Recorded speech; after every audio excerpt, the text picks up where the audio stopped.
Motorola was early to foldables. Back in 2019, they released the first Razr, a clamshell flip phone that folded in half. But while Samsung, Google, and even Oppo were building book-style foldables that unfold into tablets, Motorola was quiet. Then, in April 2026, they finally did it. The Motorola Razr Fold, their first ever book-style foldable. And here's the thing nobody expected, it's actually really good. But at $1,899, it's going head-to-head with the Galaxy Z Fold 7, the Pixel 10 Pro Fold, and soon, the iPhone Fold. So the question is, does Motorola's first attempt deserve your money? I've been using it for weeks. Let's find out. The first thing you notice about the Razr Fold is how it feels. When folded, it's 9.89mm thick, about the same as a Galaxy S26 Ultra in a case. When unfolded, it's just 4.55mm, thinner than most USB-C ports. At 243 grams, it's lighter than the Pixel 10 Pro Fold and right in line with the Galaxy Z Fold 7. But the real story is the hinge. Motorola has been making flip phones for years, and that experience shows. The hinge is smooth, holds at almost any angle, and when open, the screen is nearly flat, flatter than Samsung's Fold 7. The build quality is excellent. It's got an aluminum frame, a stainless steel hinge, and an eco-leather or composite back depending on the color. The Pantone black and blue is gorgeous, shifting from deep navy to almost black depending on the light. Now, the durability story is mixed. It carries an IP48 and IP49 rating, meaning it's sealed against small particles and can handle high-pressure water jets. But it's not fully dustproof like an IP68 phone. And since this is Motorola's first book-style foldable, the long-term hinge reliability is an open question. It also comes with stylus support, the Moto Pen Ultra. But the pen costs an extra $100. The displays on the Razr Fold are genuinely impressive. The inner screen is an 8.1-inch LTPO POLED panel with a 2K resolution, 120Hz refresh rate, Dolby Vision, and a peak brightness of 6,200 nits. In real-world use, it's fantastic. Colors are vibrant, text is sharp, and the 120Hz makes everything feel fluid. The 8 minutes and 7.2 seconds aspect ratio is nearly square, which means it's excellent for reading, browsing, and multitasking. But here's the thing that surprised me, the cover display. It's a 6.6-inch LTPO POLED running at 165 Hz, higher than the inner screen. Most foldable cover displays feel like an afterthought. This one doesn't. Under the hood, the Razr Fold packs the Snapdragon 8 Gen 5, Qualcomm's latest flagship chip built on a 3nm process. It's got an octa-core CPU with Oryon V3 cores clocked at 3.8 GHz and the Adreno 829 GPU. Paired with up to 16 GB of RAM and UFS 4.1 storage, this thing flies. Apps open instantly, multitasking is smooth, and even demanding games run at high settings.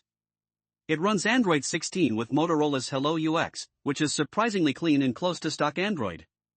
Motorola is promising 7 years of OS upgrades and 7 years of security updates, putting them on par with Samsung and Google.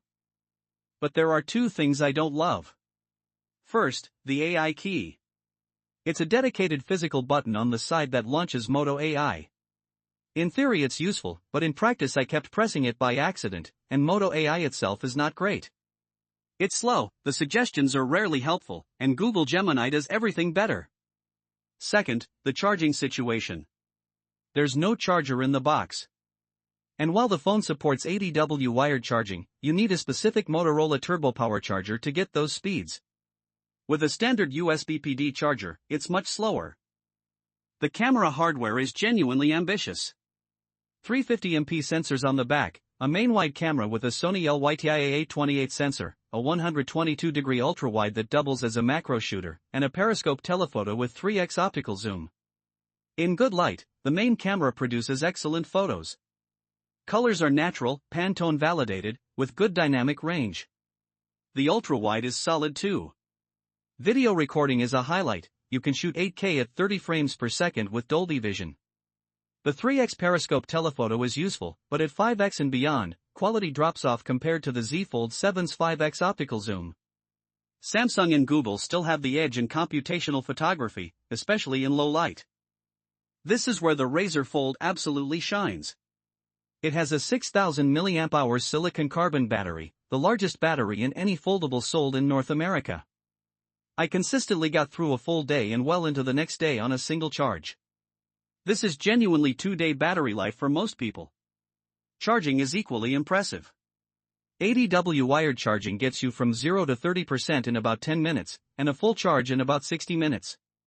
It also supports 50W wireless charging, which is faster than what most phones offer wired. The silicon carbon battery technology is more energy dense than traditional lithium-ion, which means more capacity in the same physical space. So here's the bottom line. The Motorola Razr Fold is a genuinely impressive first attempt at a book-style foldable. The displays are excellent, the battery life is best in class, the performance is flagship tier, and the cameras are good enough for most people. What you're really buying here is battery life and stylus support that no other foldable offers. What you're compromising on is camera processing, dust resistance, and the peace of mind that comes with a mature product line. At $1,899, it's not cheap. But it's $100 less than the Galaxy Z Fold 7, and you get double the storage and RAM in the base model. If Motorola puts this on sale for $1,600, which they almost certainly will, it becomes an easy recommendation. Motorola took their time getting here. But the wait was worth it. The Razr Fold isn't just a competitor, it's a genuine alternative.